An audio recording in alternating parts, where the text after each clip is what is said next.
آپ نے یہ بات ضرور نوٹ کی ہوگی کہ جیسے ہی ایک ویڈیو ختم ہوتی ہے دوسری خود بخود چل پڑتی ہے۔ یہ صرف ایک آٹو پلے کا فیچر نہیں ہے بلکہ یہ ہے سائیکولوجیکل ایفیکٹ، جسے کہتے ہیں زیگارنک ایفیکٹ۔ کیا آپ نے کبھی نوٹس کیا ہے کہ جب ہم پہلے کوئی ٹی وی ڈرامہ دیکھتے تھے تو اس کی کہانی ایسے مقام پہ آ کے رکتی تھی کہ ہمیں تجسس ہوتا تھا آگے کیا ہوگا؟ آج کا الگوریتھم بھی ویسے ہی تجسس پیدا کر رہا ہے تاکہ آپ رک نہ سکیں۔ پہلے جب بچہ بور ہوتا تھا تو کچھ نیا سوچتا تھا، کچھ نیا بناتا تھا، لیکن آج جیسے ہی بچے کے بور ہونے کا احساس ہوتا ہے تو فوراً اس کے ہاتھ میں فون پکڑا دیا جاتا ہے۔ ایک تحقیق کے مطابق جن بچوں نے روزانہ صرف 30 منٹ تک خود کو بور ہونے دیا، ان کی پرابلم اسکیل میں 41% تک اضافہ ہوا ہے۔ یعنی اگر آپ اپنے بچے کو بور ہی نہیں ہونے دیتے تو آپ اسے سوچنے کا بھی موقع نہیں دیتے۔ 1980 کا بچہ جب ٹرین میں بور ہوتا تھا تو وہ نوٹ بک نکال کر کچھ بنانا شروع ہو جاتا تھا۔ وہ سوچتا تھا یہ کیا ہے، شاید یہ راکٹ ہو سکتا ہے۔ لیکن آج کا بچہ میمز پیج کو سکرول کرتا ہے اور آگے چلا جاتا ہے۔ پہلے ایک ٹیڑھا سرکل بھی نیا خیال بن جاتا تھا اور آج صرف سکرول اور اندر سے بالکل خالی دماغ۔ اگر آپ بچے کو 2 منٹ بور ہونے دے تو وہ سب سے پہلے ادھر ادھر دیکھے گا اور پھر کچھ چیزوں کو اٹھا کر شیپ بنانا شروع ہو جاتا ہے اور کچھ ٹائم بعد وہ کچھ نہ کچھ بنا لیتا ہے۔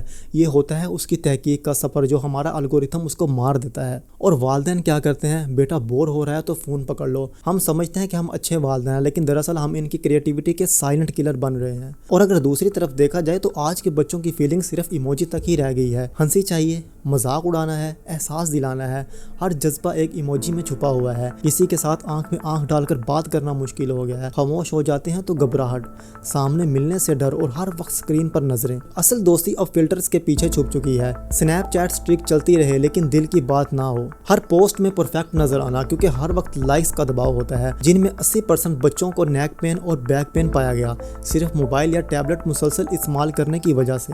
گردن اتنی جھک چکی ہے کہ قدرتی کرو ختم ہو چکا ہے، کمر کے مسلز کمزور ہو چکے ہیں اور کچھ اس طرح کا ان کا پوسچر بن چکا ہے۔ چھوٹی عمر میں ہی ان کو بہت سی پرابلمز کا سامنا کرنا پڑتا ہے۔ اور تو اور بچوں کی آنکھیں روزانہ کئی گھنٹے اسکرین پر ٹکی رہتی ہیں اور یہ بلو لائٹ ان کی ریٹینا کو نقصان پہنچاتی ہے، جس کی وجہ سے ان کی آنکھوں میں جلن، نظر اور دھندلا پن آ جاتا ہے۔ اور دوسری طرف 8 سے 10 سال کا بچہ اتنی کمزور نظر کا شکار ہو چکا ہے کہ دور تک بھی دیکھنا مشکل ہو جاتا ہے۔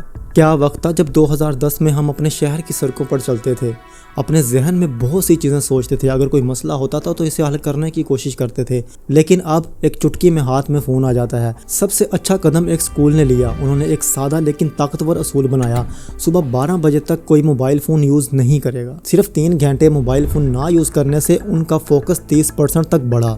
سمجھ رہے ہو؟ جب ہم مسلسل فون استعمال کرتے ہیں تو دماغ کو ڈوپامین ملتا رہتا ہے، ایک ایسا کیمیکل جو چھوٹی چھوٹی چیزوں پر خوشی کا جھٹکا دیتا ہے، لیکن جب یہ جھٹکے بار بار ملتے ہیں تو دماغ تھک جاتا ہے۔ اس لیے جب اسٹوڈنٹ نے صبح موبائل فون سے وقفہ لیا تو ان کا دماغ تازہ تھا، سیکھنے کے لیے تیار تھے۔ جیسے جم کے بعد جسم کو ریسٹ ملتا ہے ویسے ہی دماغ کو ڈوپامین سے سکون ملتا ہے۔ ایک تحقیق کے مطابق یہ ایک چھوٹی سی ایکسرسائز ہے، جیسے 4 سیکنڈ تک سانس لو، 7 سیکنڈ تک روکو اور 8 سیکنڈ بعد باہر نکالو۔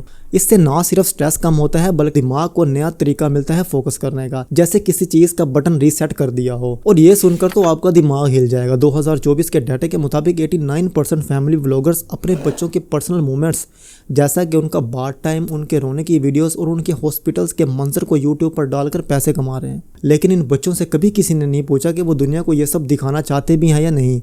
یعنی ایک ریئلٹی شو چل رہا ہے۔ ڈارک ویب پر ڈیٹا بروکرز ان بچوں کی ہابیز، اسکول کا نام اور لوکیشن سب کچھ بیچ رہے ہیں۔ ایک آئس کریم کی کون سے بھی سستا۔ لیکن سب کچھ منفی نہیں ہے۔ 2024 میں ایک طاقتور موومنٹ آئی، اس کے ذریعے 12 کروڑ بچوں کی تصویروں کو انٹرنیٹ سے ہٹا دیا گیا۔ اور اب تو نئے ڈیجیٹل ٹولز بھی آ چکے ہیں، جیسا کہ کینری۔ یہ ٹول والدین کو ہر ماہ الرٹ کرتا ہے کہ آپ کے بچے کی 4000 سے زائد تصویریں ڈارک ویب پر لیک ہو چکی ہیں، اور آپ کو وارننگ دیتا ہے کہ یہ کس لوکیشن پر ہوئی ہیں۔ یہ ٹول ایک طرح کا باڈی گارڈ بن چکا ہے۔ اور فرانس نے بھی ایک شاندار قدم اٹھایا۔ ایک لا ہے جس کا نام ہے لوپسی 2.0۔ اس قانون کی وجہ سے صرف ایک سال میں 5.5 لاکھ سے زائد بچوں کی امیجز انٹرنیٹ سے ہٹا دی گئی۔ وہاں والدین کے پاس ایک رائٹ ہے، مطلب اگر کوئی ویڈیو یا فوٹو غلطی سے وائرل ہو جائے تو وہ قانونی طور پر اس کو ہٹا سکتے ہیں۔ لیکن امریکہ، وہاں کا قانون کوپا تو بس ایک جوک لگتا ہے۔ سوچو، اگر کسی نے آپ کے بچے کی 100 ویڈیوز انٹرنیٹ پر وائرل کر دی ہیں تو اس کی سزا صرف 30 سینٹ، یعنی ایک کینڈی سے بھی سستی۔ ایک اور اسٹڈی سے پتہ چلا کہ 60% بچوں کو اپنے شو لیسز نہیں باندھنے آتے، لیکن ان کو اسکرول کرنا بخوبی آتا ہے، اور صرف چھوٹے بچے نہیں، بڑے اسٹوڈنٹ بھی ان کا شکار ہیں۔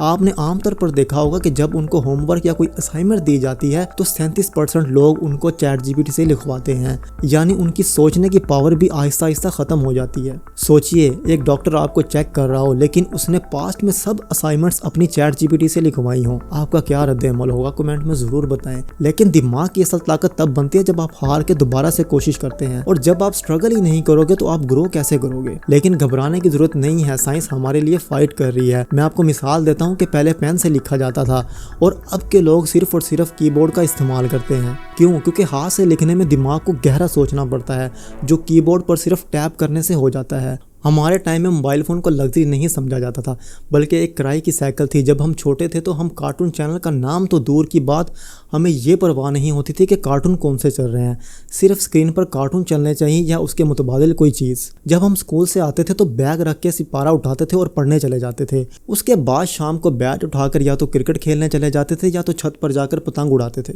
کبھی کسی بات پر آپس میں لڑ پڑتے تھے، چیخنا، ناراض ہونا، ایک دوسرے سے بات کرنا بند کر دینا، لیکن کچھ ہی دیر کے بعد ایک دوسرے کے ساتھ کھیلنا اور ہنسنا شروع کر دیتے تھے جیسے کچھ ہوا ہی نہیں۔ دوستی میں ناراضگی ہوتی تھی لیکن دوری کبھی نہیں ہوتی تھی۔ گرمیوں کی چھٹیاں عید سے کم نہیں ہوتی تھی، صبر نہیں ہوتا تھا کہ نانی کے گھر جائیں، وہاں کزن کے ساتھ مل کر کچھ نہ کچھ کریں، اور ایک بار تو مچھلیاں پکڑنے کے لیے کلومیٹر کا پیدل سفر کیا، اور پھر جب تھک ہار کر واپس آئے تو گھر آ کر مار پڑی، اور یہ بھی ہماری زندگی کا سب سے یادگار لمحہ بن گیا۔ ایک چھوٹی سی کرکٹ ٹیم بناتے، پھر کالونی کے کسی اور گروپ کو ہرانے کے لیے پوری پلاننگ کرتے، ہم رن لیتے، وکٹس لیتے، اور جیسے کوئی ورلڈ کپ چل رہا ہو۔